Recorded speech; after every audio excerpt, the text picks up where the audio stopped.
더불어민주당 대선 후보 이재명 씨 책을 지난번에 많이 못 봤습니다. 다른 일들도 많고 바빴죠. 그래서 이재명 씨 책 분석을 이번에 이어서 다시 하겠습니다. 2025년 4월 15일에 출간된 이재명 씨의 책 결국 국민이 합니다. 이번에는 그 첫 부분 초입부를 보겠습니다. 그동안에 목차도 보고 머릿말이라든지 이런 것들을 살펴봤는데 이제 이번에는 본문으로 들어가겠습니다. 그 본문에서는 제일 앞부분이 되겠죠. 한 몇 쪽 분량을 모아서 쭉 이어진 내용입니다. 그것만 볼 텐데 우선은 이 앞부분이 시작이 좀 다르죠. 이 몇 쪽 중에서 시간의 선후를 뒤집어 놓은 것이 있어서 이제 책을 쓸 때는 기법상 그럴 수 있죠. 근데 우리는 내용 파악을 하기 위해서 그래서 이 시간 순서로 한 몇 군데 재정리한 부분이 있다. 이것을 미리 밝혀둡니다. 그리고 여기 이렇게 보라색으로 이렇게 표시를 한 부분들이 이렇게 있죠. 군데군데. 자, 이거는 지금 안 볼 겁니다. 이제 1회독, 2회독을 할 텐데 1회독에서는 안 보고 2회독에서 볼 것이다.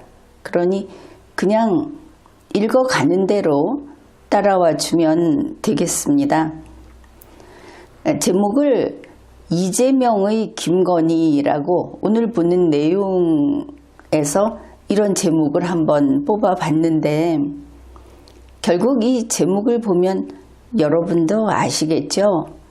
이게 이재명 씨의 아내 김혜경 씨가 중요 인물이구나 그렇게 생각을 할 겁니다. 왜냐하면 이 내용을 보아도 우선 봐도 이렇게 붉게 칠해 놓은 아내는 아내는 이렇게 나오죠. 이 첫 부분에는 온통 아내와 관계된 내용입니다. 게다가 이재명 씨가 쓴 책인데 김혜경 씨를 아내라고 부를 수 있는 사람은 온 세상에 이재명 씨 한 명뿐이죠. 그래서 이 부분은 이재명 씨 본인의 서술이다. 본인의 느낌과 본인의 의지가 들어간 부분이다. 그러니 우리가 꼼꼼히 읽어볼 필요가 있다. 이렇게 생각을 했습니다. 나는 이재명 씨죠. 현재 61살로 나와 있습니다. 나와 우리 당은 더불어민주당은 몇 달 전부터 이 책에서 지금이라고 하는 것은 2024년 12월 3일입니다.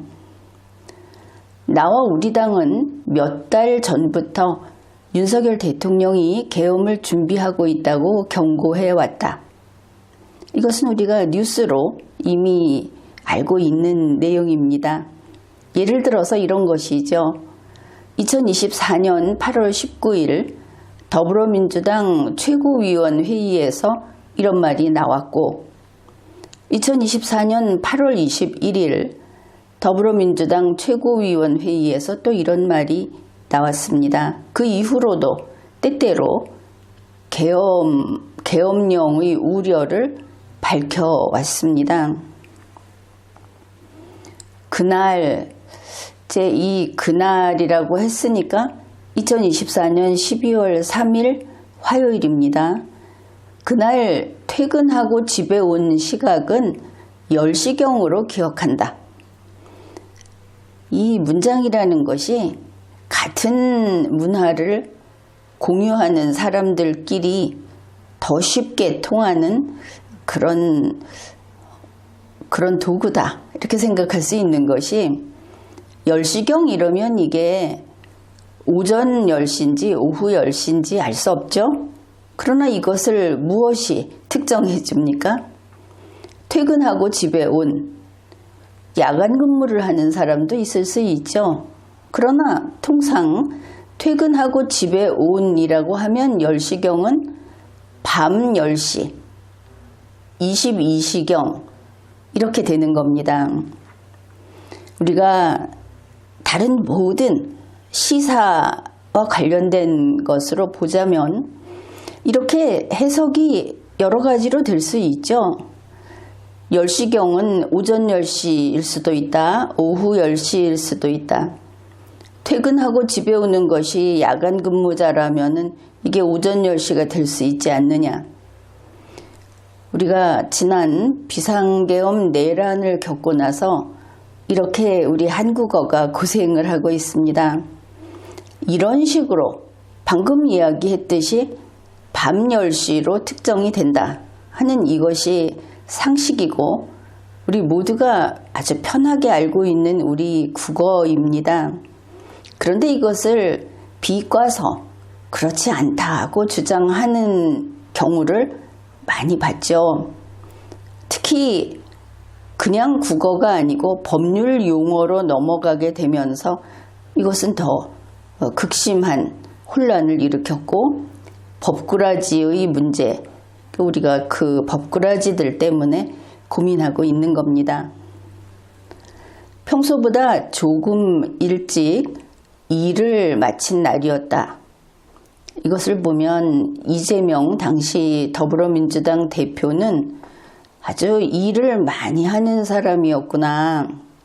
상당히 늦은 시간까지 일을 했구나. 이런 것을 알 수 있습니다.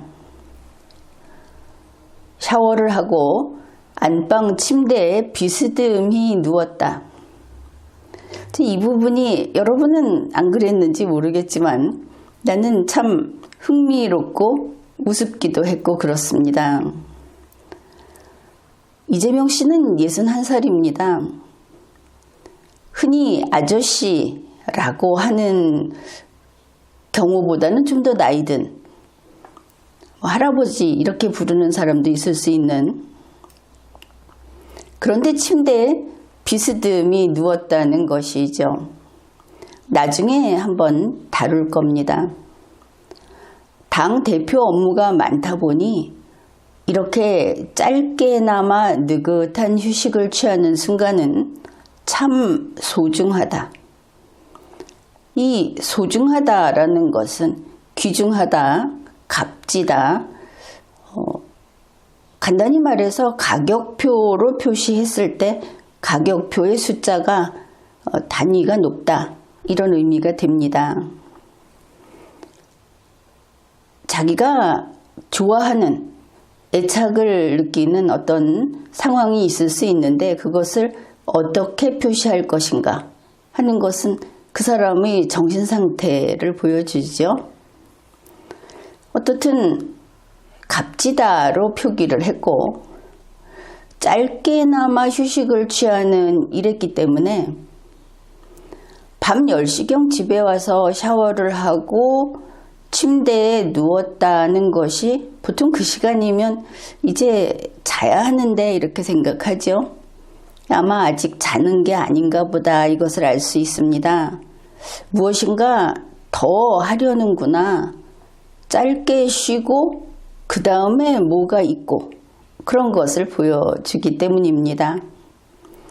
아내는 이틀 후 있을 건강검진을 앞두고, 그래서 연말에 건강검진을 받기로 했구나. 내가 먹을 흰 죽을 준비하고 있었다. 이틀 후인데 흰 죽을 지금 죽을 쓰고 있었다고 한다면 지금 죽을 써서 차갑게 넣어놨다가 먹으려는 것인가? 12월 겨울에. 그게 아니면 이틀 전부터 죽을 먹는 것이구나. 그러면 12월 3일 밤부터 죽을 먹고 있었던 것인가? 그러면 좀 병원 갈 준비를 하고 있는 사람이구나, 이렇게 하여튼 보입니다. 그러던 아내가 느닷없이 야단을 부린 것이다. 이 야단을 부렸다라는 표현은 썩 좋은 표현으로 보이지 않아서 적절한 표현을 찾으라고 이렇게 빨간 글씨를 썼습니다. 야단이라는 것은 떠들썩하게 일을 벌인다, 이런 뜻인데 혼자서 떠들썩하게 일을 벌였다, 그런 것이죠. 부리다, 이런 것은 어디에 이런 말을 쓰느냐 하면 심술을 부리다. 대충 어떤 느낌인지 알 수 있죠. 그래서 이런 상황은 이제 이 표현을 따라가자면 소동을 일으키다, 소동을 벌이다, 소란을 떨다, 야단스럽게 굴다, 뭐 이 정도 의미가 됩니다. 적절한 표현을 찾아야 한다. 이 야단을 부리다는 좀 어색해 보인다. 2024년 12월 3일 밤 10시 30분경이었다. 그러면 이게 비상계엄 선포 그 당시이기 때문에 윤석열 대통령의 그 대국민 특별 담화는 대략 한 5분짜리가 되죠. 그래서 비상계엄이라는 것을 밝힌 것은 밤 10시 28분경에 이미 밝혀버렸습니다. 10시 30분경이면 비상계엄 선포를 한다는 내용이 나온 이후고, 그리고 당시 모든 방송에서 자막 처리를 해서 비상계엄 선포라고 방송을 했던 그런 때입니다. 아내가 안방으로 뛰어들어오며 소리쳤다. 이 책에서는 이렇게 썼는데, 뛰어들어온다, 뛴다 하는 것은 위로 훌쩍 뛸 수 있습니다. 앞으로 뛰어갈 수 있습니다. 이렇게 되죠. 앞으로 뛰어간다, 이거는 달려간다, 이런 표현을 쓰는데, 방으로 뛰어들어왔다. 그럼 보통 밖에서 놀던 아이가 쿠당탕거리면서 막 달려들어왔을 때 방으로, 집으로 뛰어들어왔다, 이런 표현을 씁니다. 그런데 이 이재명 씨의 아내는 59살입니다. 뛰어들어온다는 것은 왜 뛰어들어왔을까? 뛰어다닌다, 뛰어들어온다 하는 것은 왜 뛰는 것이냐 하면 빨리 가려고 뛰겠죠. 서둘렀다는 의미가 될 겁니다. 그런데 부엌에서, 주방에서 죽을 끓이다가 안방으로, 침대에 이재명 씨가 누워있는 안방으로 오는데 뛰어들어왔다고 합니다. 그렇다면 주방에서 그냥 서둘러 와도 될 텐데, 좀 빠른 걸음으로 와도 될 텐데 뛰어와야 했다고 한다면 이거는 짧은 시간에 멀리 가기 위해서 뛰었다. 집이 무지막지하게 넓은가 보다. 주방에서 안방까지 뛰어가지 않으면 안 될 정도로 그렇게 멀리 떨어져 있었던가 보다. 이렇게 우리가 짐작을 할 수 있습니다. 그뿐 아니라 안방으로 뛰어들어오면서 소리를 쳤다고 이렇게 돼 있습니다. 그 소리를 쳤다 그러면 소리 질렀다, 이런 뜻이겠죠. 큰 소리로. 소리는 왜 지르는가 하면 혹시 못 들을까 봐 소리를 지릅니다. 그러니 안 들려서 소리를 지르는 것인가? 그 밤중에 자기 집안에서, 지금 보니까 안방에는 TV도 없었습니다. 뒤에 나오는데, 그런데 뛰어들어오면서 소리를 쳤다. 아마도 이제 이 글을 쓰면서 아주 다급한 상황이고 심각한 일이고 그것을 강조하려다 보니까 막 숨이 턱에 차게 뛰어와서 막 소리를 쳤다. 큰일 났다, 큰일 났다. 이렇게 소리를 쳤다. 뭐 이런 분위기를 살리고 싶었던 모양이다. 이제 그렇게 이해를 할 수는 있는데,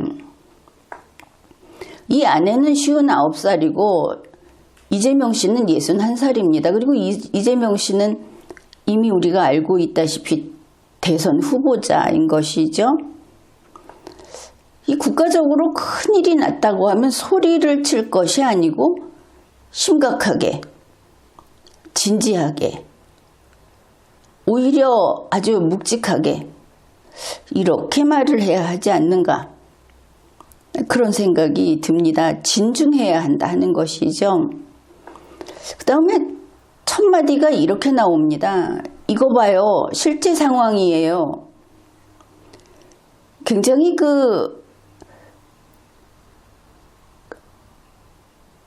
낯선 표현이다. 여러분은 어땠습니까? 2024년 12월 3일 비상계엄 선포를 했을 때 대부분 그랬을 겁니다. 만일 이런 이야기를 한다면 계엄이래요. 계엄 선포예요. 뭐 이 정도 나왔겠죠. 어머, 계엄이네. 그런데 이거 봐요. 실제 상황이에요.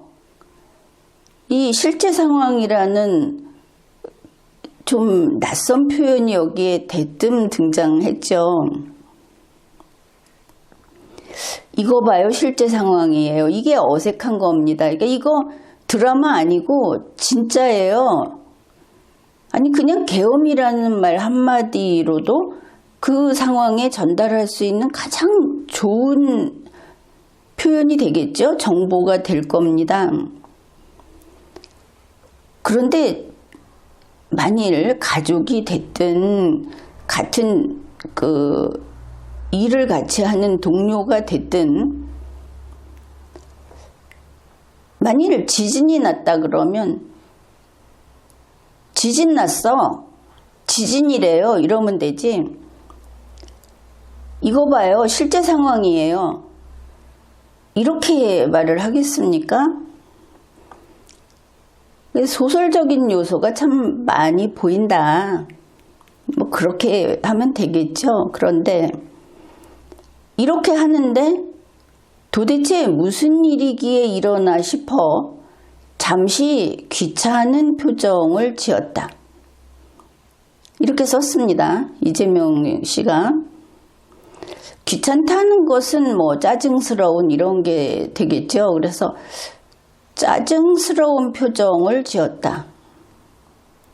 어떻든 짜증스러운 표정은 짜증스러운 감정을 실은 표정일 텐데 귀찮은 표정은 무엇일까?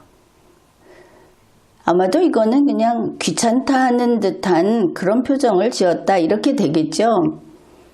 처음에는 이 내용을 읽고 또 읽고 했는데 처음 읽었을 때는 아니 이재명 씨는 어떻게 세상에 하나밖에 없는 아내한테 귀찮은 표정을 지을 수 있는 거지?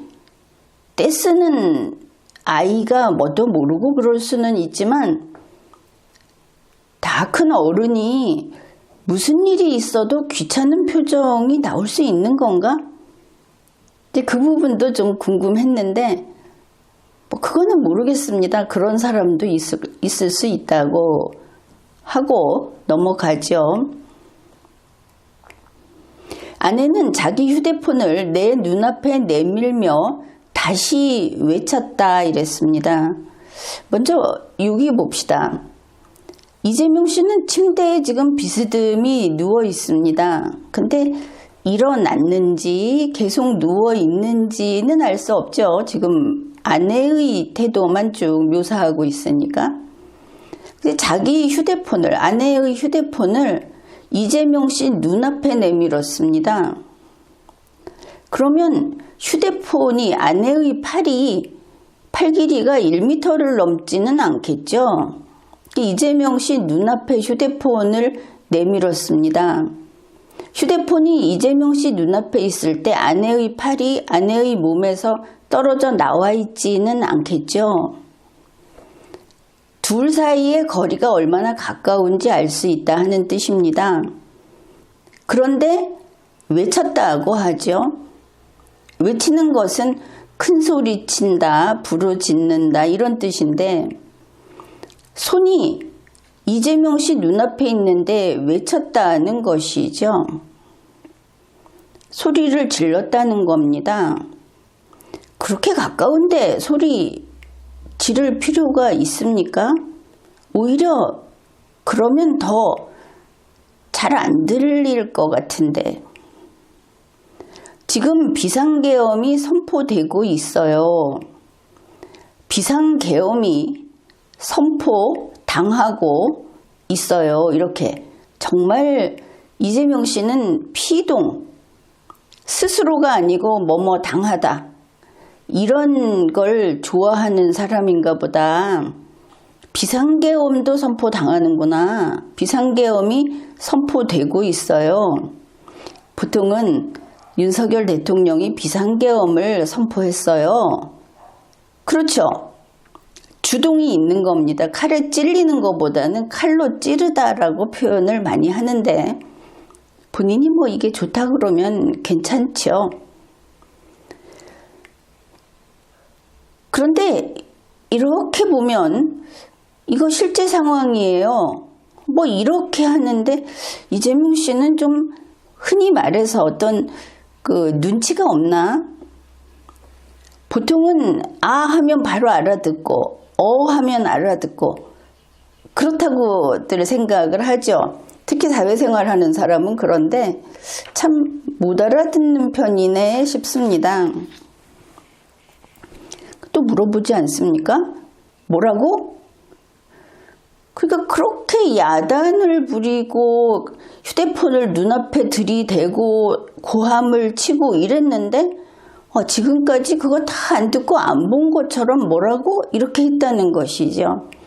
혹시 이 아내가 하는 것을 항상 이렇게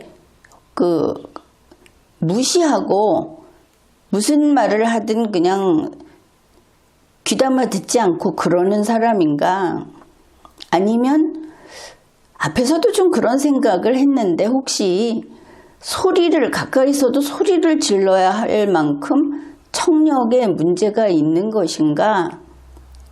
그렇게 보입니다. 그리고는 도무지 믿지 못하는 나에게 아내는 휴대폰을 내밀었다. 아까 휴대폰 내밀었다고 했는데 또 내민 것이죠. 그러면 계속 팔을 뻗쳐서 들고 있었던 것인가? 그런데 휴대폰을 내밀었는데 또 내밀 수는 없죠. 그러면 휴대폰을 눈앞에 들이밀었다가 치웠다가 또 내밀었구나. 그렇게 보입니다. 그런데 이제 도무지 믿지 못하는 이재명 씨 부분인데 서두에서 봤습니다. 2024년 8월부터 계엄령을 경고해왔다. 윤석열 정부가 계엄을 선포할 거다 이렇게 경고를 해왔다고 했는데 막상 이날은 화면을 보여주고 이래도 도무지 믿지 못했다고 하죠. 이것이 너무나 뜻밖이고 그럴 수 없는 일인데 싶다고 하더라도 지나칠 정도로 안 받아들이는 부분은 이게 좀 과한 겁니다. 그러면 이런 이재명 씨가 이게 사실이라면 원래 어떤 정보가 있어도 잘 안 믿고 사람을 대체로 안 믿는 이런 그 성향인 모양이다. 하도 안 믿었다고 하니까 그럴 수밖에 없죠.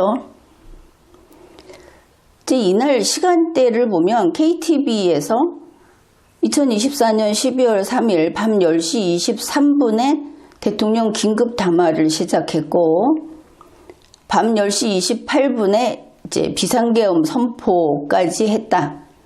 이렇게 요 시간대를 확인할 수 있었습니다. 이제 휴대폰을 또 내밀었는데 거기에 윤석열 대통령이 방송 화면에 등장해서 무언가를 말하고 있었다. 이게 반복해서 보여줬으니까 그럴 수 있는데, 방송 화면에 등장해서, 이 등장이라는 것은 무대나 연단으로 사람이 나오는 것을 말합니다. 오를 등자에다가 마당 장자를 써서. 그러니까 지금 10시 30분이 넘은 때이기 때문에 이 시간에는 등장한 거는 한참 지났고, 그리고 이거는 아마 반복해서 보여주는 것일 거다. 이거를 시간대로 딱 처음 등장할 때 봤다고 하면 틀리게 되는 것이죠. 그리고 무언가를 말하고 있었다. 그러면 무음으로 해놨나? 왜냐하면 이 내용이 분명했지 않습니까? 무언가를 말하는 정도는 아니었는데, 아무튼 이재명 씨는 이 순간까지도 상황 파악이 잘 안 된 것 같다. 무슨 충격받은 것처럼 이렇게 강조를 한 건지는 모르지만, 이렇게 상황 파악을, 내용 파악을 못하면 이거는 그 능력에 문제가 있는 것이죠. 그 다음에 비상계엄, 이것을 믿으라고? 이거 딥페이크야, 가짜뉴스야, 이렇게 썼습니다. 이제 이게 나는 정말 깜짝 놀랐고 믿을 수 없었다 하는 걸 계속 강조하고 있는데, 이재명 씨는 대통령이 되고 싶은 정치인입니다. 어떤 상황이 발생하면 가령 북괴가 우리를 침공했다. 그러면 이걸 믿으라고? 이거 딥페이크야. 이래서는 큰일 나는 것이죠. 불이 났습니다. 이게 지금 불이 났다고? 어떻게 그럴 수 있어? 도무지 믿지 못해. 이러면 안 되는 겁니다. 순간 상황을 판단하고 대처에 들어가야 하는 것이죠. 그런데 계속 믿지 못한다고 이야기를 합니다. 믿지 못하면 어쩌자는 겁니까?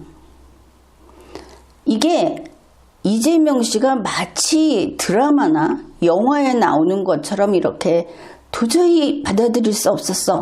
끔찍해. 이런 무드로 가고 있는데 그건 아니다. 자, 우리 같으면 그날 그 시간에 비상계엄 선포했다고 할 때 처음에 딱 정보를 보고 어떻게 생각을 하느냐. 비상계엄? 왜지? 첫째, 그럴 이유가 있었나? 법에 따라? 그러면 비상계엄 할 수 있고, 그런 이유가 없다면 어째서 이런 일이 생긴 거지? 앞으로 무슨 일을 하려는 거지? 이렇게 다음 단계로 넘어갑니다. 비판을 하고 말고가 아니고 무엇인지, 왜 이렇게 됐는지로 들어가야 하는데 안 받아들이는 것이죠. 난 이거 믿을 수 없어. 눈을 딱 감아버리고 싶어. 이러고 있는 겁니다. 무슨 순입니까? 철수입니까? 이렇게 가짜뉴스야까지 하고서 내가 웃어 넘기자. 이재명 씨는 이때도 웃어 넘겼다고 합니다. 자, 아내는 정보를 보고 바로 정보를 물고 남편한테 달려왔는데, 대통령 하겠다는 이재명 씨는 지금까지도 이러고 웃어 넘기기까지 하고 있습니다. 이 대책 없는 영감쟁이 아니냐 이렇게 가면. 그래놓고는 밑에 이런 걸 써놨습니다. 아내는 어리둥절한 표정을 지었다. 속으로 그랬겠죠. 이자가 미쳤나? 정신이 나갔나? 치매가 왔나? 아니면 여기서 왜 어리둥절한 표정을 지었다고 씁니까? 관계없는 얘기죠. 그 아내가 그렇게 생각했을 리도 없겠죠. 자, 이제 아내의 속마음까지 쓰기 시작합니다. 윤 대통령 비상계엄 선포라는 긴급 속보 자막도 봤는데 대한민국 원내 제1당의 대표가 가짜뉴스라고 하니 어느 쪽을 믿어야 할지 혼란스러운 것 같았다. 이재명 씨가 자기 아내를 보면서 이런 생각을 한 겁니까? 이런 생각을 했으면 그건 병이 깊은 겁니다. 이게 나올 수 있는 이야기가 아니죠. 그래 놓고는 어쩌면 내 마음이 혼란스러워 아내 얼굴이 그리 보였을지도 모르겠다. 자기 마음이 혼란스러워서 아내 마음이 어리둥절해 보였을지도 모르겠다. 아내가 어리둥절한 거하고 대한민국 원내 일당 대표가 하는 말하고 이게 마음이 혼란스러우면 이렇게 갑니까? 그러니까 결국 뭔가 소설적으로 이렇게 서술을 하려고 하다가 과장을 하고 멋을 부리고 한 게 그냥 병이 돼버린 이런 대목입니다. 그래서 이 부분은 이렇게 아예 날려버리자 라고 표시를 한 겁니다. 그 다음에 이것도 그렇습니다. 여태까지 아내 하면서 아내에게 이재명 씨가 대표입니까? 그럴 리가 없죠. 아내에게는 남편입니다.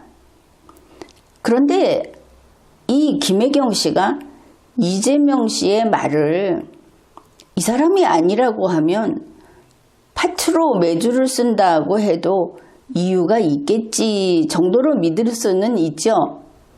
그거는 맹종하는 게 아니고 아는 것이 많다. 또 뭔가 그럴 만한 이유가 있어서 저렇게 고집할 것이다. 이렇게 믿으면 그럴 수 있습니다. 그러니까 원내 일당 대표가 이걸 가짜뉴스라고 하는 게 의미 있는 게 아니고 자기가 평소에 신뢰하는 그런 남편이 이렇게 나오니까 왜 저럴까? 그러는 이유가 있겠지. 이렇게 푼다면 모르는데 제1당의 대표 이게 참 잘못 들어갔죠. 그래서 이 부분은 그냥 날려야 되는 부분이다. 이제 이래 놓고는 다시 확인하겠다며 아내가 거실 TV 쪽으로 달려나갔다 이랬습니다. 이제 또 달려나갔다. 집안에서 59살 된 아내가 달려가고 뛰어오고 뛰어 들어오고 이럽니까? 지금 안방에서 거실 TV 쪽, TV가 거실에 있다 하는 것이죠. 거실로 가는데 이 집은 시민운동장만큼 큽니까? 집안에서 혹시 차를 타고 다니는 건 아닙니까? 이 정도 돼야 한다면? 어째서 집안에서 달려가고 뛰어다니고 이게 1층이 아니면 아래층 사람들이 상당히 괴롭겠죠. 59살 아내가 뛰어다니니까. 계속 달려온다는 표현을 많이 썼습니다. 역시 실제 그랬다기보다는 너무나 소설적으로 이재명 씨가 혹시 국문과 출신인가 하는 그런 생각까지 해보게 됩니다. 그래서 이렇게 아내가 거실 TV 쪽으로 달려나가는 그 순간 내 휴대폰이 울렸다. 소설에서 이렇게 쓸 수 있습니다. 그런데 이재명 씨는 변호사 출신이고 그리고 논리적인 글을 더 많이 쓰는 그런 직업이었죠. 픽션보다는 넌픽션이라고 해야 하나? 그런 겁니다. 그런데 휴대폰이 울렸다. 흔히 쓸 수 있는 말입니다. 그런데 내 휴대폰이 울렸다. 이거는 휴대폰을 관찰하는 관찰자 시점에서 서술한 것이죠. 이런 겁니다. 누가 휴대폰을 울게 하네?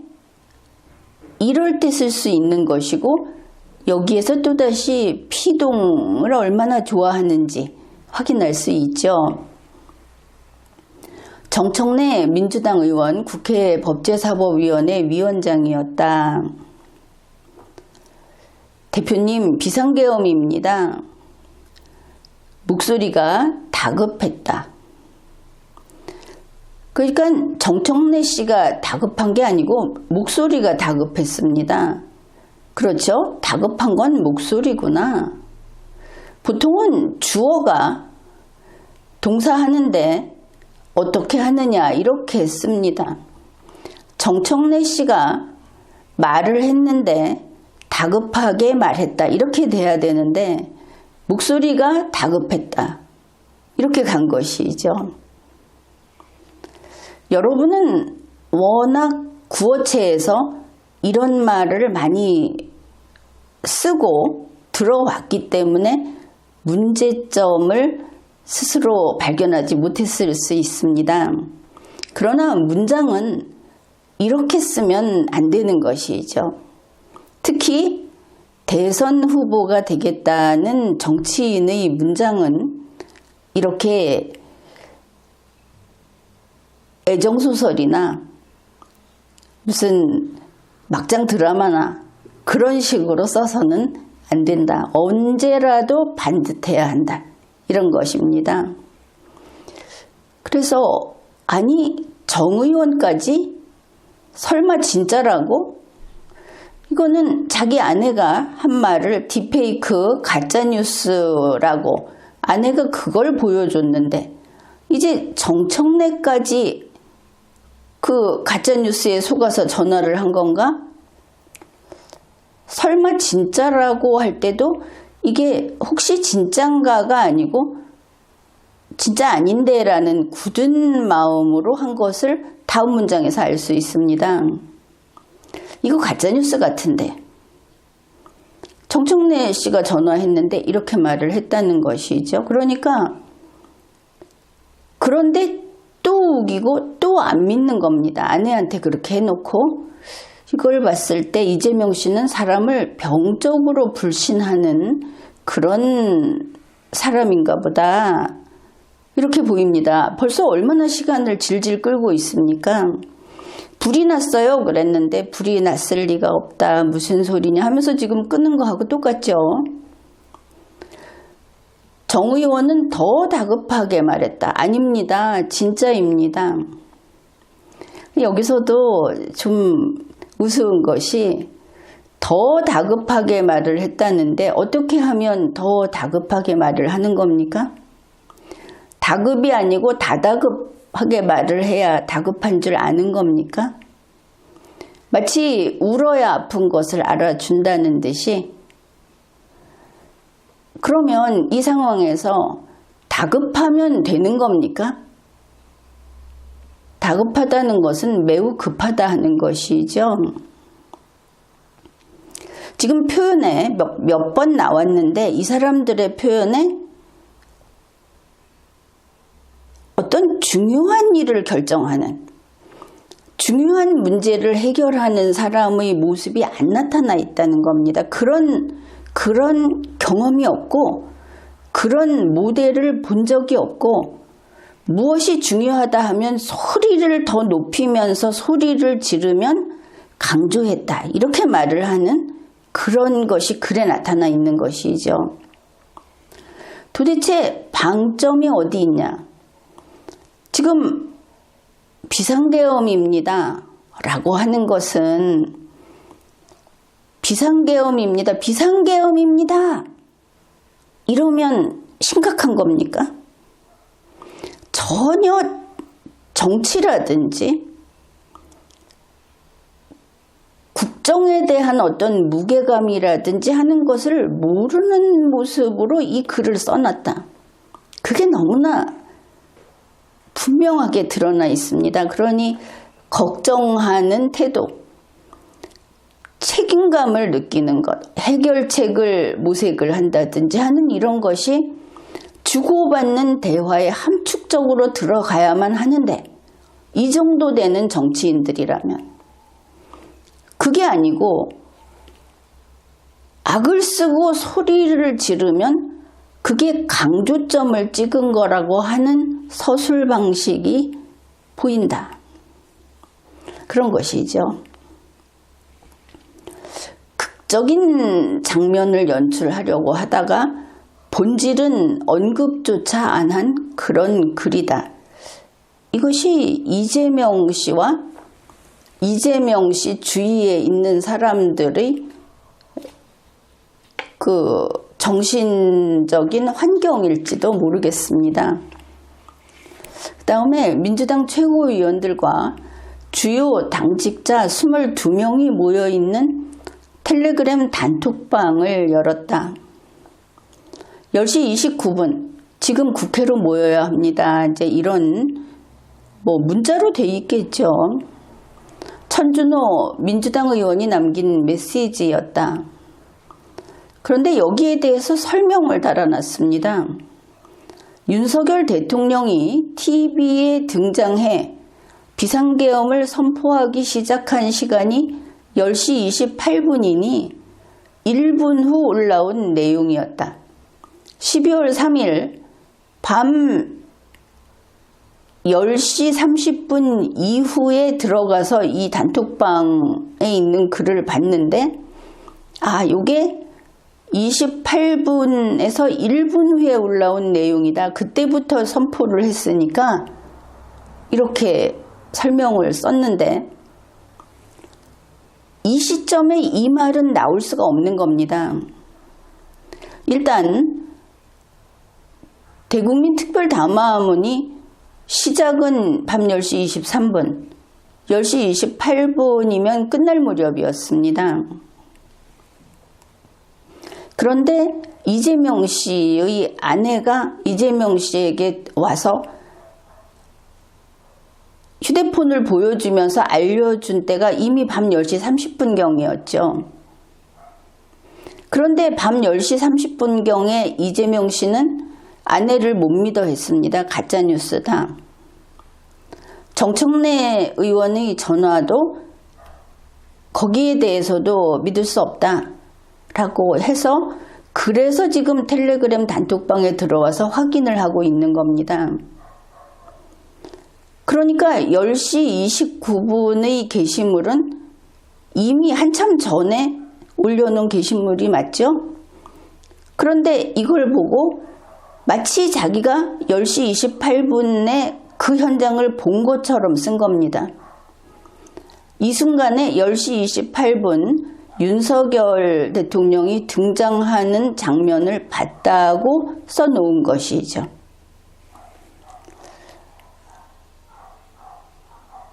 실제로 있을 수 없는 서술이 이렇게 달려 있는 겁니다. 만일 그냥 이재명 씨가 진짜로 이 시간에 보고 윤석열 대통령의 담화문을 처음부터 보고 그리고 들어왔다면 이렇게 쓸 수 있는데, 이미 10시 30분 경에도 믿지 않고 그때 들여다봐 봤자 이미 다 끝난 시간이기 때문에 10시 28분의 방송을, 처음 하는 방송을 볼 수 없었던 것이죠.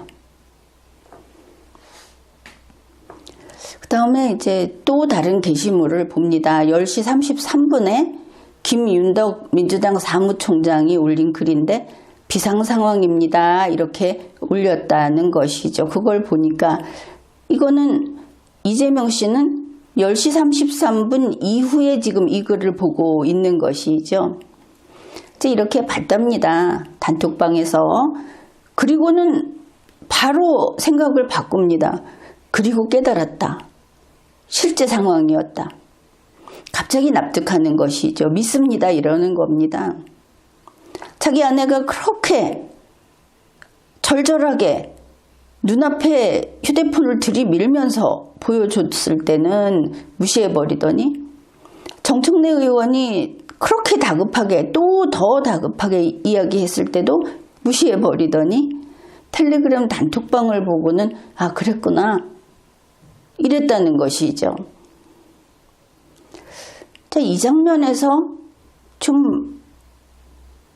윤석열 대통령하고 이재명 대표는 참 비슷하구나 이런 생각을 하게 됩니다. 이재명 씨가 이런 이야기 했죠. 방송에서 챗 GPT.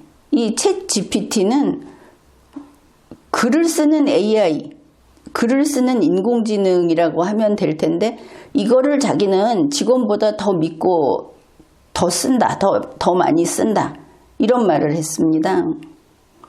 지금 보니까 텔레그램 단톡방의 게시글을 신뢰하는 것을 알 수 있죠. 이게 좀 걱정입니다. 윤석열 대통령도 디지털 정부 그리고 AI로 다 하면 돼. 심하면 AI가 수술도 지휘하고 능력 있는 간호사가 그냥 따라하면 돼. 재판도 마찬가지지. 이렇게 사람들이 생각할 정도로 좀 말을 심하게 지나치게 했죠. 근데 이게 무엇이 문제인가 하면 윤석열 씨나 이재명 씨 같은 사람들은 사실은 이 컴퓨터 세대가 아닙니다. 인터넷 세대가 아닙니다. 그러다 보니 이러한 신기술하고 편한 관계는 아니라는 것이죠. 이게 꼭 노인을 말하는 게 아닙니다.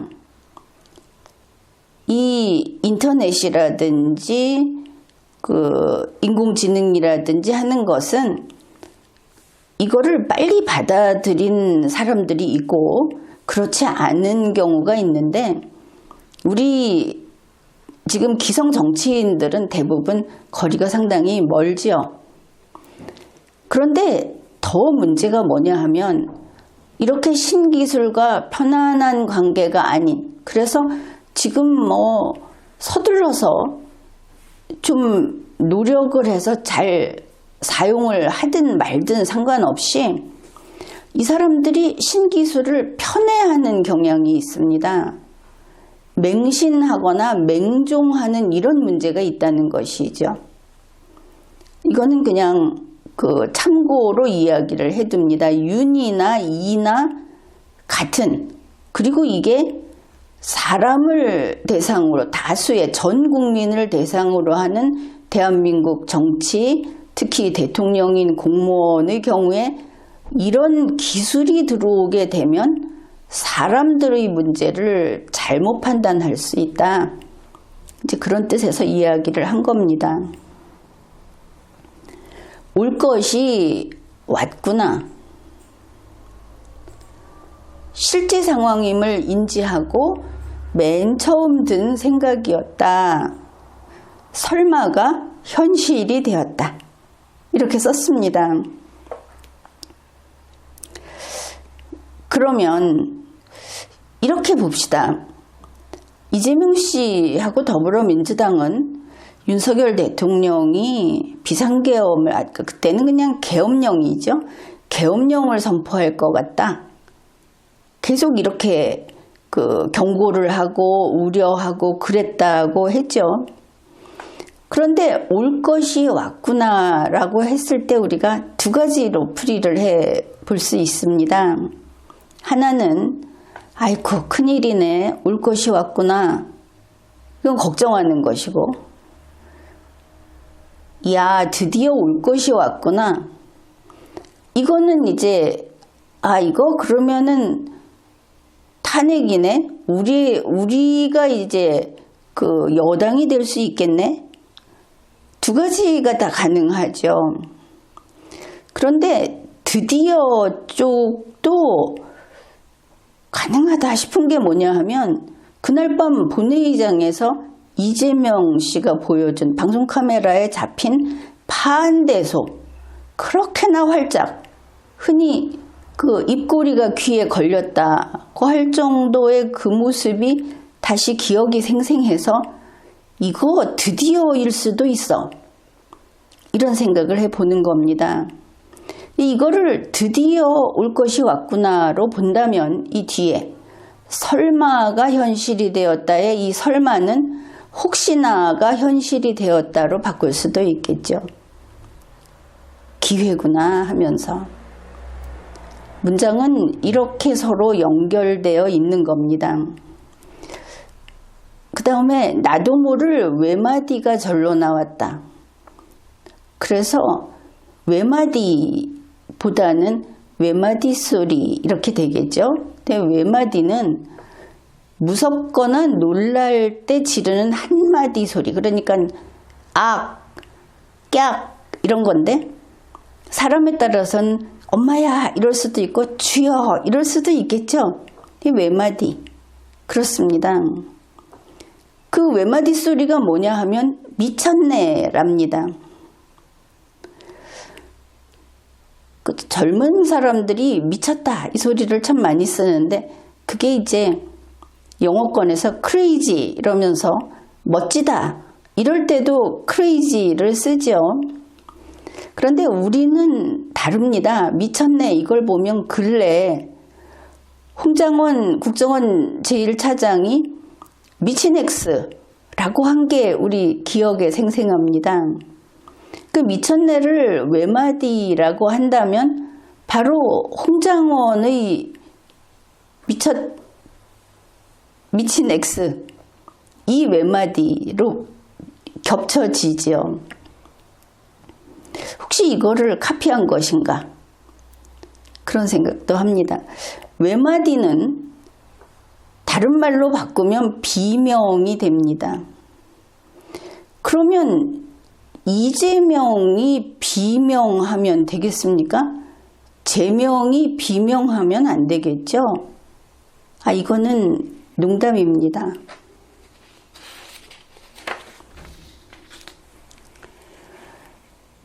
나는 박찬대 민주당 원내대표에게 전화를 걸었다. 즉시 모든 의원들에게 국회로 모이라고 해주세요. 박찬대 원내대표에게 민주당 소속 의원들을 국회로 모이라고 하라. 이렇게 말할 수 있죠. 그런데 그 다음에 국회 경비대는 국회의장이 통제할 수 있으니 계엄군의 국회 진입을 막아야 합니다. 그러면 이 뒷문장에서는 국회 경비대가 계엄군의 국회 진입을 막아야 한다는 뜻으로 그렇게 풀이가 되죠.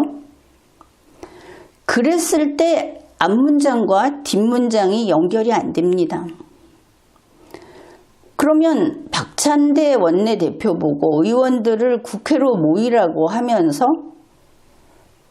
그게 계엄군이 국회에 진입하는 것을 저지하라고 한 겁니까? 이렇게 이어질 수 없는 것이죠. 계엄군의 국회 진입 저지를 모인 의원들이 할 일이라고 할 수는 없기 때문입니다. 그렇죠? 그렇다면 이 뒷문장은 바로 이어질 수 없습니다. 이 뒷문장은 국회의장에게 해야 하는 말이죠. 국회 경비대는 국회의장이 통제할 수 있으니 계엄군의 국회 진입을 막아야 합니다. 누가? 국회의장이 말해서 국회 경비대가. 그런데 여기서 보면 의원들이 국회에 모여서 계엄군 국회 진입을 막아야 하는 것으로 붙여버렸죠.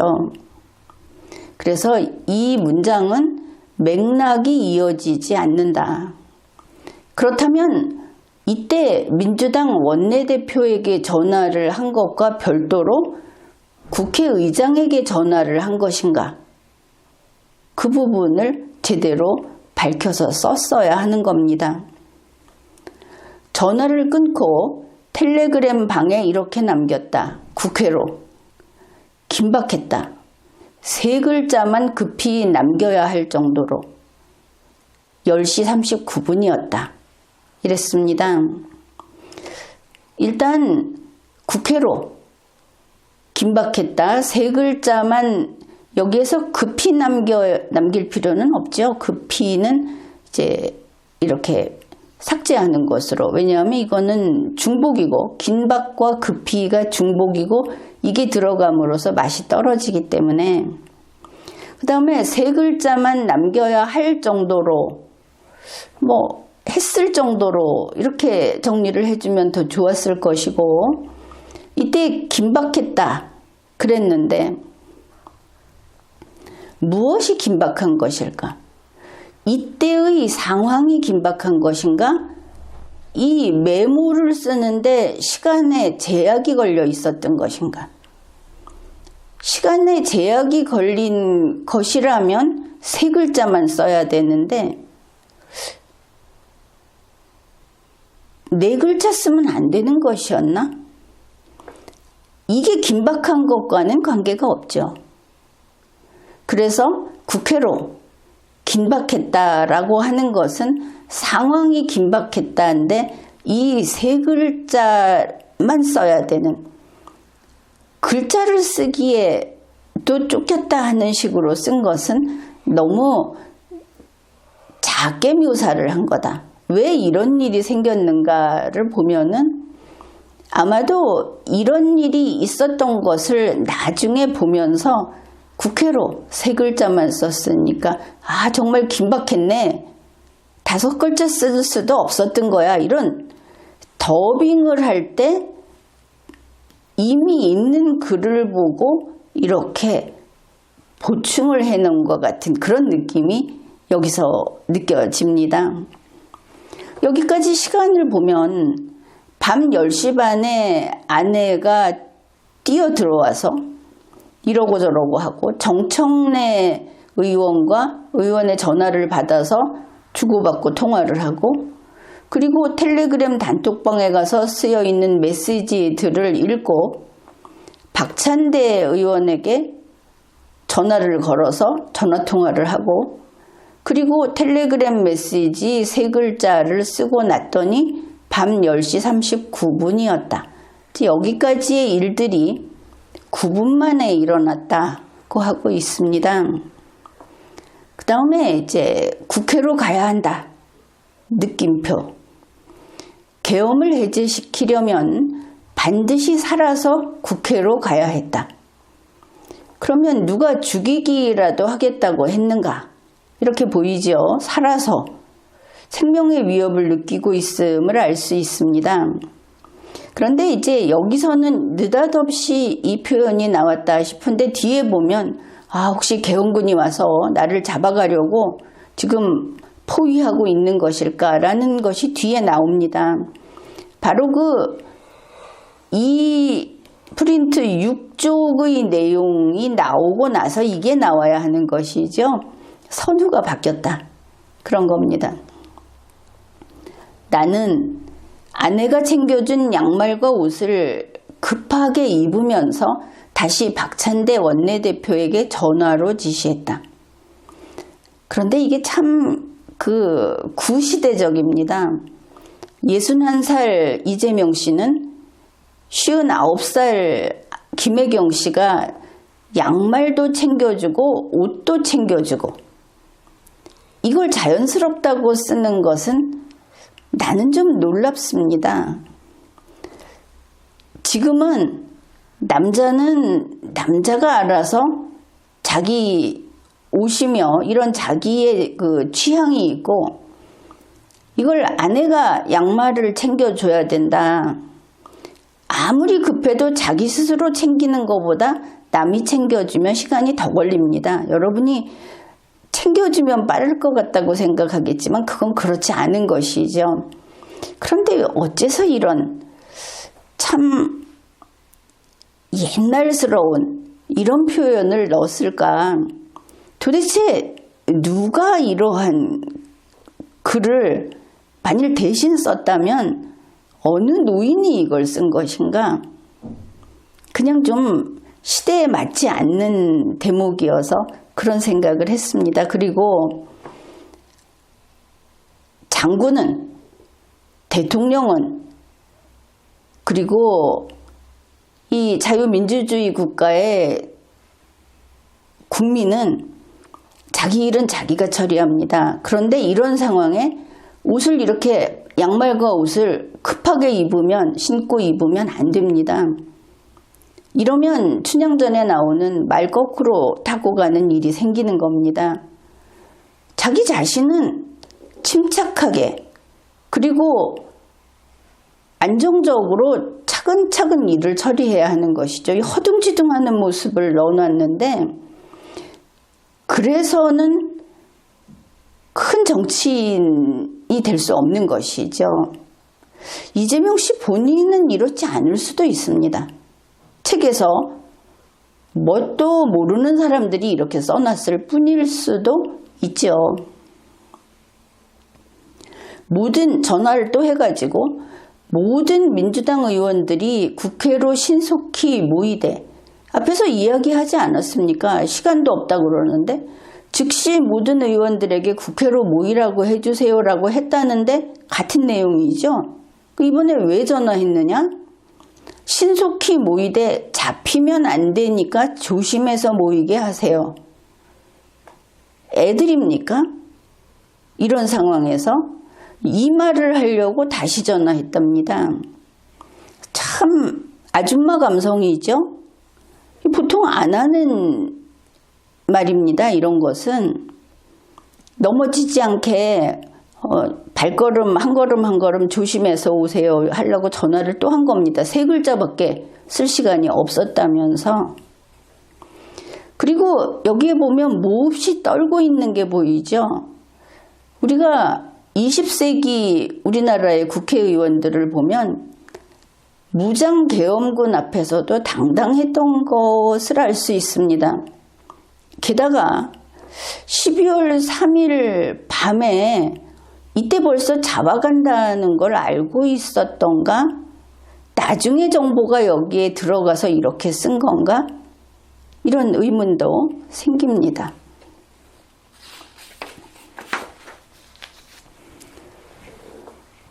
그런데 나는 무사히 국회까지 갈 수 있을까? 이미 집 앞에 군인들이 배치되어 있지 않을까? 완전히 와들와들 떨고 있죠. 사실 이재명 씨가 그런 이야기도 했죠. 나중에 라이브 방송하면서 그 카메라 든 손이, 그 휴대폰인가? 카메라 든 손이 덜덜 떨리지 않았느냐. 뭐 그런 질문도 받았다고 하는데 세상에 그래서 되겠습니까? 그런 사람이 무슨 대통령을 합니까? 대통령도 인간이다 이럴지 모르지만 이렇게 전 국민의 안위를 책임지고 있는 사람은 자기 스스로 벌벌 떨면 안 됩니다. 그런 사람은 어떤 일이 생길지 모르는데 그때마다 전 국민이 불안한 상태에 빠지는 것이죠. 저 사람이 벌벌 떨다가 핵폭탄 버튼을 잘못 누르면 어떻게 할까? 뭐 미국 같으면 그럴 수 있지 않겠습니까? 여기서 바로 잡히면 비상계엄에 대한 위법성, 위헌성을 알리는 것조차 불가능하다. 당장 군인들이 집 앞에 와 있는지 확인이 필요했다. 자, 필요하다고 판단했죠. 그런데 이렇게 위험한 상황에 밖에 아내를 내보냈답니다. 나는 이 부분도 참 이해가 되지 않았습니다. 아내가 한 발 앞섰다. 그러면 한 발 뒤에는 이재명 씨가 있었나? 그게 아니고 보니까 아내 혼자 나가서 알아보고 왔습니다. 아내는 그래 59살 먹은 아내를 이렇게 위험한데 무장군인이 있을지도 모르는데 밤중에 가서 괜찮은지 살펴보고 와. 그렇게 한 거 아닙니까? 게다가 그 다음 내용이 아내가 현관문, 이 집이 지금 단독주택 아니고 어쨌든 그 다중주택이죠. 엘리베이터도 있고 지하 주차장도 있고 아내가 현관문의 안전고리를 걸어둔 채 살짝 문을 열었다. 이 장면 생각해 보십시오. 현관문에 보면 그 안전고리 있죠. 무슨 쇠사슬 같은 거 이렇게 걸쳐갖고 뭐 한 20cm, 15cm 늘어진, 그런데 이거는 구옥 단독주택에나 있는 겁니다. 어쨌든 안전고리보다는 안전바가 아닐까 싶고, 지금 이재명 씨가 있다는 인천 그 아파트는 현대식, 현대라는 표현은 그런데 전부 자동 설비로 이 안전 확보를 해놔서 그쪽에는 AI가 출입하는 사람들을 감시하고 현관문도 그냥 안 열리고 차도 못 들어오고 뭐 이렇다고 광고하는 걸 봤는데, 안전고리보다는 안전바가 아닌가, 안전바로 바뀐 게 대부분입니다. 일반 아파트도. 그리고 현관문에 안전바나 안전고리를 걸어둔 채 살짝 열었다 그러면 문틈으로 봤다는 것이죠, 밖을. 이게 믿어집니까? 이러면 오히려 안 보입니다. 왜냐하면 집안에서 그냥 인터폰으로 보면 되기 때문에 인터폰으로 밖이 잘 보입니다. 정 그게 아니다 그러면 현관문에 그 작은 렌즈 있죠, 확인용 현관문 외시경, 여기로 내다보면 됩니다. 그뿐이 아닙니다. 웬만하면 CCTV도 잘 돼 있죠. 그런데 안전고리를 걸어놓고 봤다는 좀 현실적이지 않아 보이는 이런 표현을 썼습니다. 이재명 씨는 없는 안전고리를 봤던 것일까? 궁금하죠? 조용했다.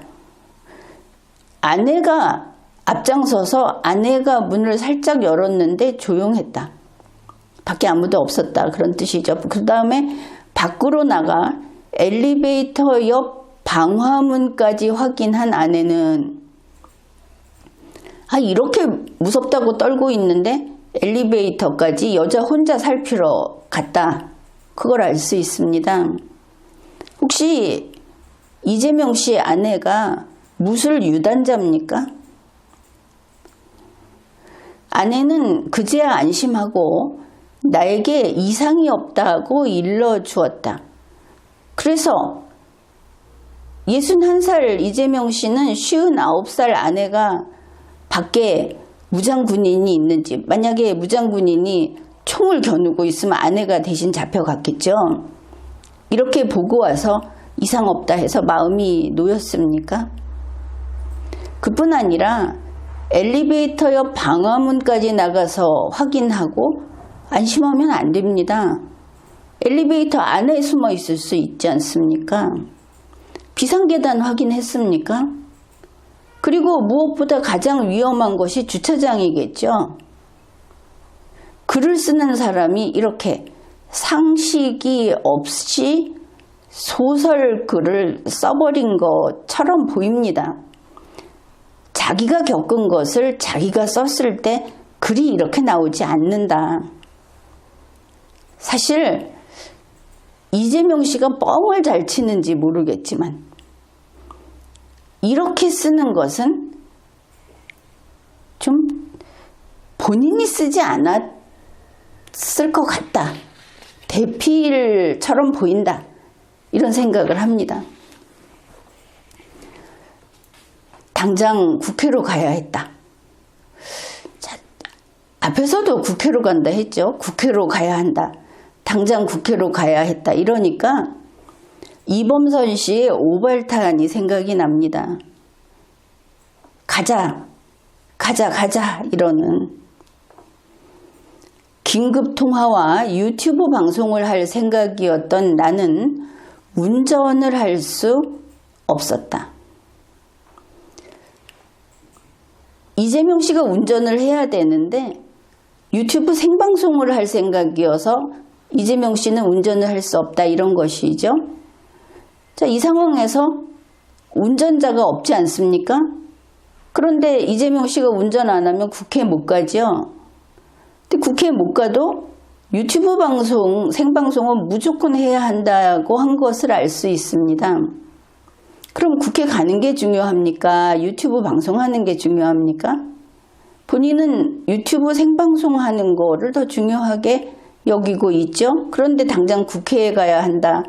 이렇게 반복하고 있는 겁니다. 무엇이 진짜일까?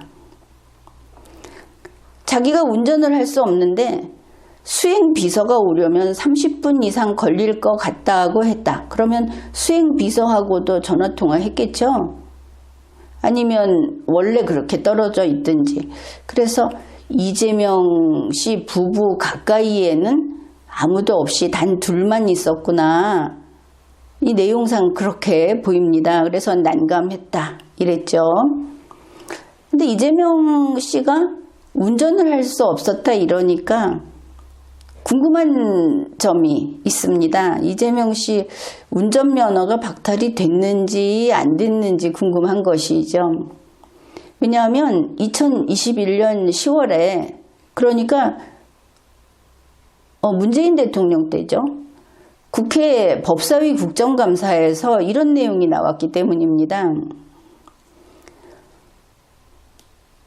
이재명 씨가 2004년 5월 1일에 음주운전을 했습니다. 근데 그때 알코올 농도가 0.158% 상태였다.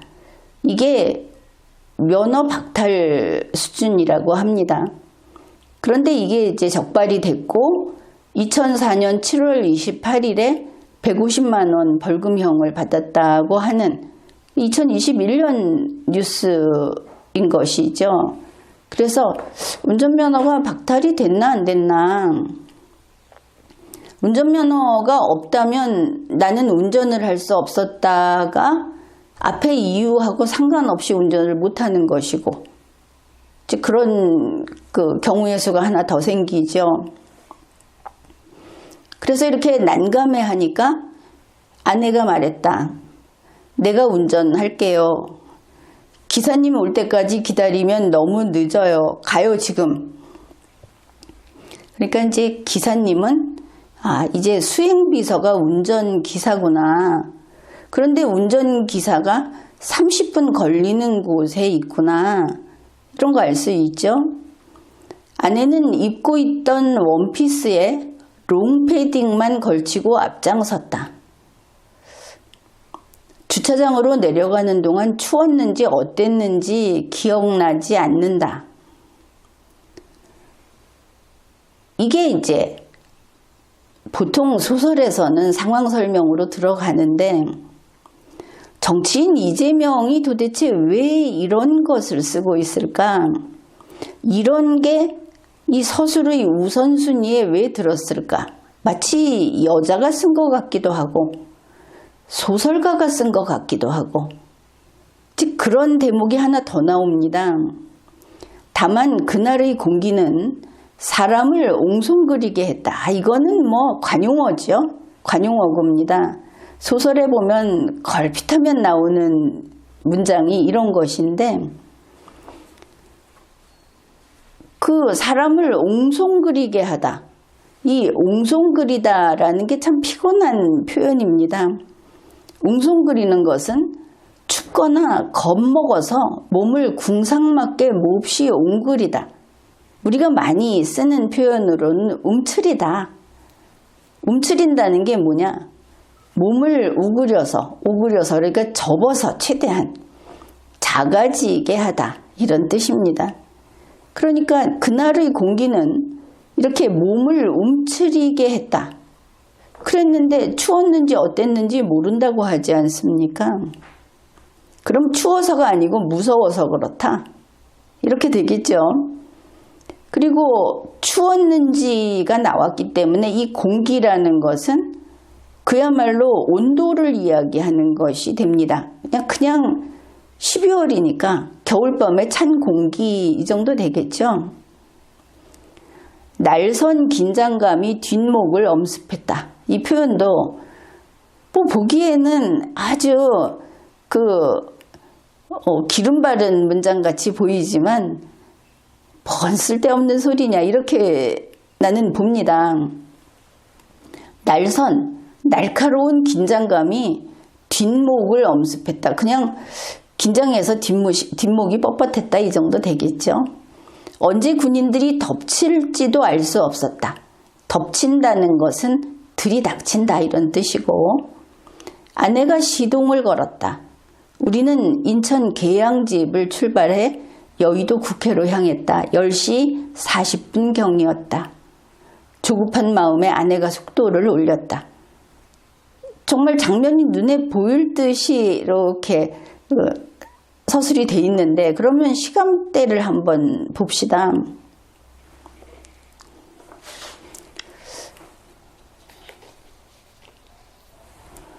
자, 밤 10시 반에 아내가 휴대폰을 들고 뛰어 들어왔고, 정청래 의원이 건 전화를 받았고, 텔레그램 단톡방에 메시지를 읽었고, 박찬대 대표에게 전화를 걸어서 통화했고, 텔레그램 메시지 3글자를 남긴 때가 밤 10시 39분. 여기까지 9분이 걸렸다고 했죠.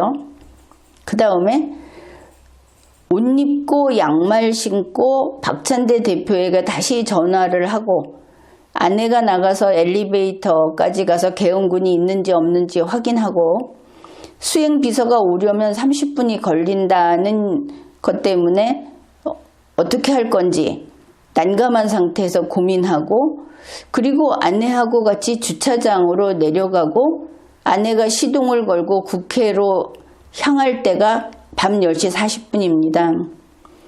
여기에서 여기까지 1분 걸렸습니다. 상황이 좀 이상하게 많이 끼어들어 있고 시간관념이 좀 다르다 이렇게 보이죠. 그 다음에 밤 10시 40분 이후에 무엇부터 해야 하나 이렇게 쓰고 있습니다. 그러니 이재명 씨는 밤 10시 40분 이후 이미 아내가 운전하는 차를 타고 가는 이때까지도 경황이 없었구나 하는 걸 알 수 있죠. 무엇부터 해야 하나? 난감해하고 있다. 정신이 없었다. 추웠는지 더웠는지 몰랐다. 앞에서도 그랬죠. 아내가 운전하는 차를 타고 국회로 달려가면서 거듭 민주당 지도부와 의원들에게 빨리 국회로 모이라고 당부했다. 박찬대 대표에게 한 번 시켜놨으면 놔두면 되는데 계속 당부를 했다. 계속 전화를 해서 다그쳤다. 이 성격이 윤석열 씨하고 참 닮았다는 생각을 보면 볼수록 하는데, 지난번 바로 이 12월 3일 비상계엄 내란 때 윤석열 대통령이 그랬다고 하지 않습니까? 지금 어디 있냐? 지금 비행기 탔냐? 지금 도착했냐? 그래서 지금 어느 쪽으로 가고 있냐? 이거 할 수 있냐? 저거 할 수 있냐? 저 사람 잡아내라. 뭐 계속 이랬다고 하죠. 여기서도 그런 게 보이지 않습니까? 각 그 책임자들이 있으면 한번 이야기하면 그 사람이 재량껏 알아서 하는 건데 계속 연락을 했다고 합니다. 그게 이제 이 라이브 방송에서도 드러납니다.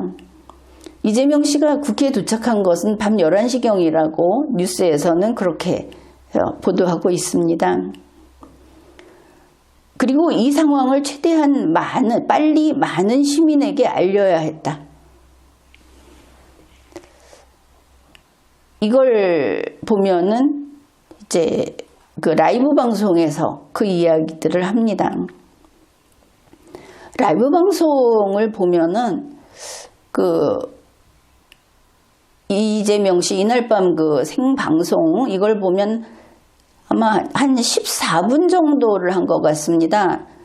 영상 파일은 20분이 좀 넘는데 실제로 14분 정도 되고 그 속에서 그 소리를 지운 묵음한 게 많아서 뭐 10분이 채 될까 말까 이렇습니다. 그걸 다 이제 확인을 해 봤는데 이걸 보면서 과도하게 살려주세요를 한 것 같다는 느낌을 받았다.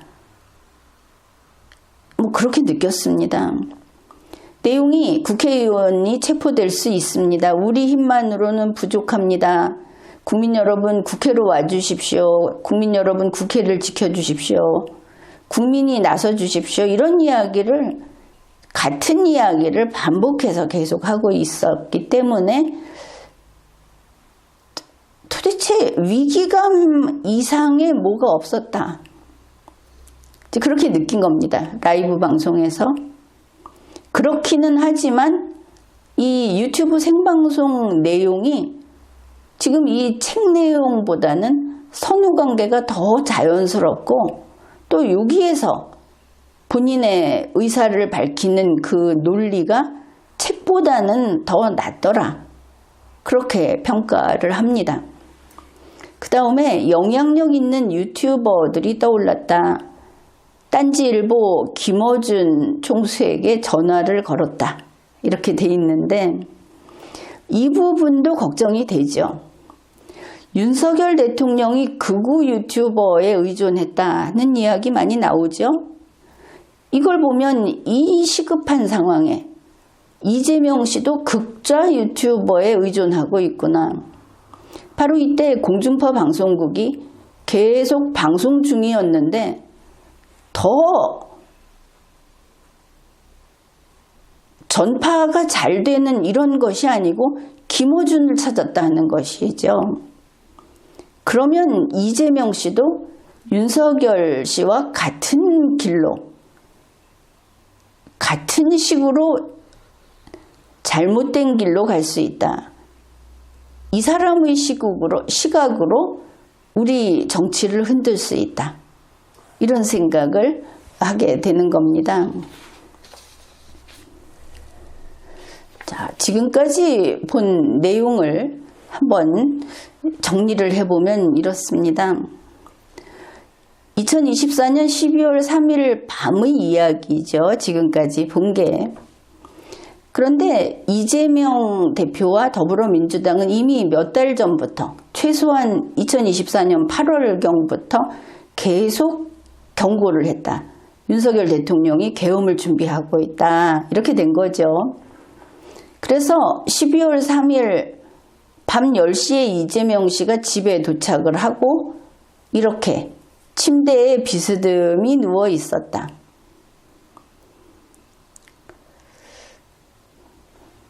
침대에 비스듬히 누워 있었다. 똑바로 누워 있지 않고. 그래서 이재명 씨를 볼 때마다 악동 같은 느낌이 들곤 하는데 아직도 아이 같은 습성을 이런 구석구석에서 이런 모습이 보이는구나. 그래서 이게 재미있었습니다. 자, 그런데 부엌에서 흰죽을 끓이던 부인이 밤 10시 반에 뛰어들어가죠. 이 방으로 뛰어들어갑니다. 비상계엄 선포 이야기를 했는데 이재명 씨가 짜증스럽게 하면서 안 믿었습니다. 그러니까 다시 부인이 확인하겠다고 하면서 거실 TV 쪽으로 이렇게 달려갑니다. 집이 이렇게 대궐같이 큰가? 실제로 좀 크다는 이야기도 있습니다. 그 다음에 안 믿었죠. 정청래 의원 전화를 받았습니다. 그랬는데 이재명 씨는 가짜뉴스 같다 하면서 안 믿었습니다. 몇 달 전부터 계속 경고를 했던 사람으로서는 참 이상한 반응이죠. 그 민주당 텔레그램 단톡방에서 이렇게 메시지 확인을 하고는 믿습니다. 여기까지를 보면 너무 심하게 안 믿었다. 이상하네. 이렇게 보입니다. 그래서 텔레그램 단톡방을 보고는 그제서야 믿고 박찬대 대표에게 전화를 하고 텔레그램 방에 3글자를 쓰고 이게 밤 10시 39분인데 그 다음부터 잘 봅시다. 이재명 씨가 국회 가야 하는데 그리고 아무것도 못했던 것을 알 수 있죠. 가야 하는데. 그러니까 아내가 양말 찾아주면서 양말 신어라. 옷 챙겨주면서 옷 입어라 한 거 아닙니까? 그래서 양말 신고 옷 입고 시키는 대로 입었는데 그 다음에 문 밖에 잡으러 왔으면 어떻게 해? 이러고 있는 것이죠. 그러니까 아내가 나가서 계엄군이 있는지 없는지 확인을 하면서 없다, 안심해라. 아내가 또 앞장을 쓴 겁니다. 그 다음에 운전은 어떻게 해? 나 유튜브 생방송 하고 싶은데 비서 오라고 하니까 30분 걸린대. 30분 기다릴까? 유튜브 방송 어떡하지? 이거죠. 그러니까 김혜경 씨가 내가 운전할 테니까 고! 지금 당장 고! 이렇게 한 겁니다. 그래서 아내가 앞장을 쓰고 이재명 씨는 이걸 보면 아내 뒤따라 간 거죠. 정신없이 주차장으로 따라 내려간 겁니다. 왜냐하면 그날 추웠는지 더웠는지 자기도 모르겠다 이렇게 얘기를 하면서. 그리고 밤 10시 40분에 아내가 시동을 겁니다. 가다가 이러다가는 안 되겠다. 아내가 속도를 높입니다. 이재명 씨가 속도 높이라고 하지도 않았습니다. 아내가 국회로 달린 것이죠. 자, 이 과정을 보게 되면 문제가 생겼다 하는 것을 먼저 알린 것도 김혜경 씨입니다. 이재명 씨는 비스듬히 누워서 그럴 리가 없어. 안 믿어. 정청래 의원 급하게 전화가 와다. 그거 가짜뉴스일 거야. 이랬다는 거 아닙니까? 이렇게 한참이 걸린 뒤에야 겨우 일어나서 단톡방 보고 그리고 나서 어떡하지? 아내 김혜경 씨가 정보를 두고 급하니까 서둘러라 했는데 이렇게 시간이 걸린 다음에 양말 신기고 옷 입히고 나가서 계엄군 있는지 살피고 그리고 지금 갈지 말지도 지금 가야 해. 자, 이렇게 결정을 하고 이랬죠. 이 파란 화살표 부분은 그나마 이재명 씨가 잘 못하는 걸 대신해서 김혜경 씨가 문제 해결하고 선택을 못하고 머뭇거리고 있을 때 대신 선택을 해주는 경우입니다. 그런데 이 빨간 화살표는 뭐냐?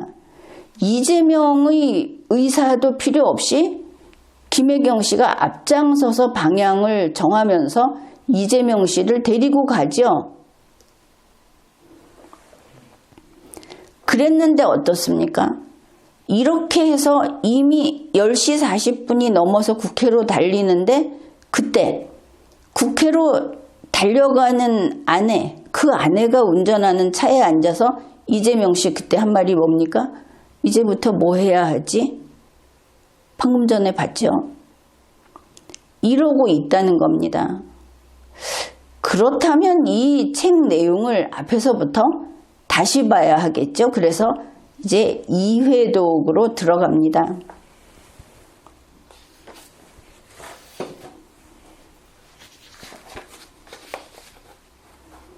이회독은 그냥 대충 봅시다. 맨 처음에 우리 알고 있죠? 자, 집에 와서 샤워하고 누워 있었다고 하는데 저런 부인이면 지금 일일이 다 챙겨주고 있지 않습니까? 그러면 이랬겠죠. 집에 들어오니까 아내가 샤워하고 누워 계세요. 그래서 샤워하고 누워 있었다. 건강검진 한다고 그랬는데 이제 보니 아내가 건강검진 예약도 미리 해놨겠죠. 보통 집에서도 이렇게는 합니다. 그리고 이때 밤중에 흰죽을 쓰는데 아내가 흰죽 써줄 테니 먹으라고 해서 잠깐 누워 있었다. 이렇게 되겠죠. 그 다음에 이제 아내가 휴대폰을 가지고 뛰어 들어왔다는 부분은 김혜경 씨가 비상계엄 선포도 알려준 겁니다. 그런데 이게 밤 10시 반경인데 지금 다시 뉴스를 찾아보면 밤 10시 되기 전에 이미 한 9시 반경에 방송사에 스탠바이를 해놨기 때문에 알만한 사람들은 다 이야기가 돌고 있었답니다. 오늘 뭔가 중대 발표가 있다. 그런데 전혀 거기에 대한 인식이 없죠. 알고 있어야 되는 거 아닙니까? 그 부인이 알려주는데도 계속 못 믿겠다 이러고 있었다. 그리고는 계속 움직이지를 않으면서 믿지를 않으니까 아내가 다시 확인하겠다고 달려나갔는데 이 아내가 참 엄청난 그 보좌를 하는 사무처리를 하는 사람이다 싶은 것이 김혜경 씨가 이게 가짜 뉴스인지도 확인해 주려고 지금 쫓아나가는 것이죠. 다급한 때 이재명 씨가 움직이지를 않으니까.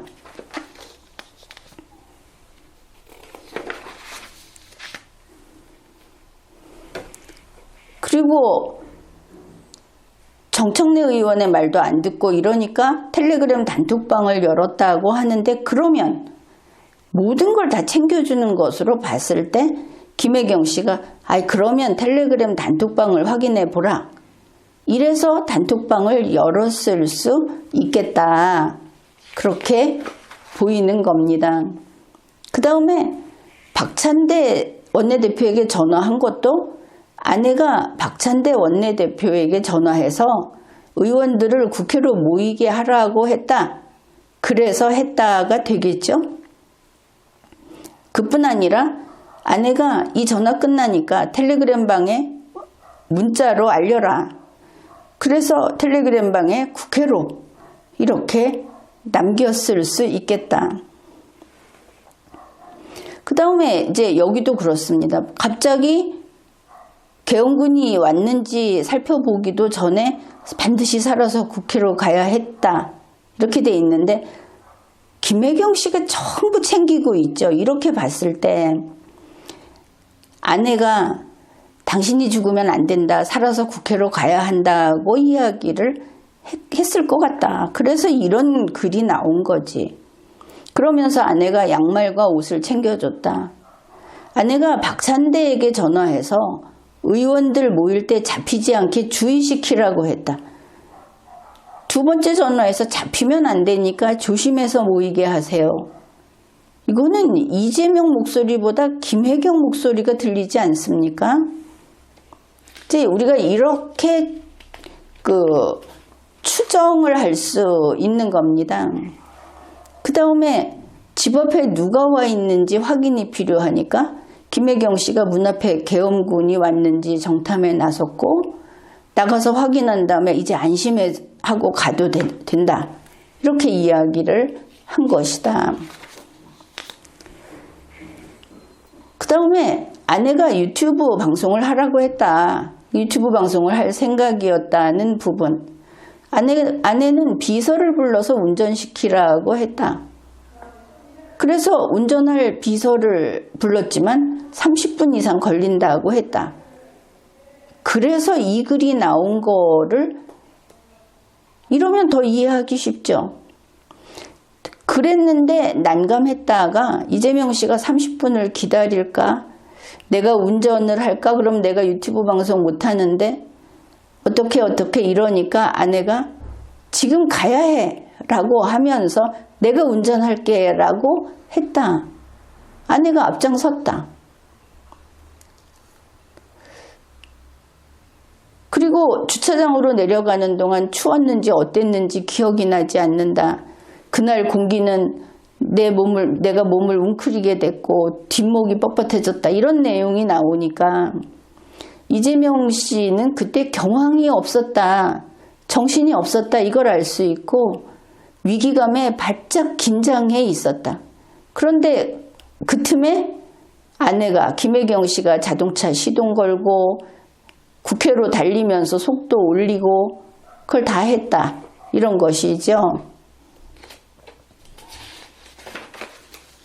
그리고는 차가 한참 달리고 있는데도 무엇부터 해야 하나 이러면서 이때까지 계속 경황이 없었다. 이걸 알 수 있습니다. 가령 민주당 지도부와 의원들 빨리 국회로 모이라고 또 전화를 했다면 아내가 국회의원이나 민주당 지도부에게 전화해서 빨리 국회로 모이게 해라. 국회의원들을 이렇게 말을 했을 수 있겠죠. 그 영상을 보면 김혜경 씨는 계속 전화로 뭔가 하는 게 나오죠. 또 김혜경 씨가 시민들에게 국회로 와달라고 호소하라고 해서 이런 생방송을 했고 김혜경 씨가 대형 유튜버 김어준에게 전화하라고 해서 김어준에게 전화를 했고, 이 얼떨떨해 있는 이재명 씨가 이날 밤에 신속하게 움직인 이런 것들이 김혜경 씨의 존재가 빠져버리면 이 선후 관계가 계속 단절이 되는 게 보여서 참 특이하다, 그런 생각을 했습니다. 바로 이제 내용이 이제 전체를 보고 나면 이렇습니다. 2024년 12월 3일 윤석열 대통령, 그 당시 제20대 현직 대통령이죠. 대통령이 비상계엄 내란을 일으킨 상황에서 우리는 대단한 맹장 김혜경이라는 인물을 발견하게 됩니다. 이재명 씨의 책을 통해서. 이 책에서 발견한 겁니다. 김혜경 씨는 결단력이 있고 강인하고 실천력이 있는 인물로 보입니다. 지금 읽은 그 몇 쪽의 글 속에서 김혜경 씨는 이재명을 일으켜 세우고 이재명을 행동하게 했습니다. 김혜경이 이재명을 앞세워서 더불어민주당을 움직이고 이날 밤에 적절히 대처하게 하고, 김혜경이 이재명을 앞세워서 국회를 움직이고, 이런 것이 보인다. 만일 이재명 씨가 대선에서 당선이 되면 이 맹장 김혜경, 이 능력 있는 김혜경은 정부를 움직일 수 있고 나아가 국가를 움직일 수도 있을 것으로 보입니다. 여기에서 우리 국민은 V제로로 불리웠던 김건희 씨를 떠올리는 것이죠. 김건희 씨가 이렇게 말을 했습니다. 우리 남편은 바보다. 내가 다 챙겨줘야지 뭐라도 할 수 있는 사람이지 저 사람 완전 바보다. 그러나 윤석열이 바보였겠습니까? 윤석열 씨가 바보는 아니었다고 봅니다. 다만 김건희 씨가 윤석열 씨를 능가했다는 의미가 아닐까, 이렇게 보는 것이죠. 결국 이렇게 보면 이재명 씨도 스스로 아무것도 못하는 바보가 될 수도 있습니다. 이재명 씨가 바보일 리 없지만 김혜경 씨가 이재명 씨를 능가하는 경우에는 이게 가능하다.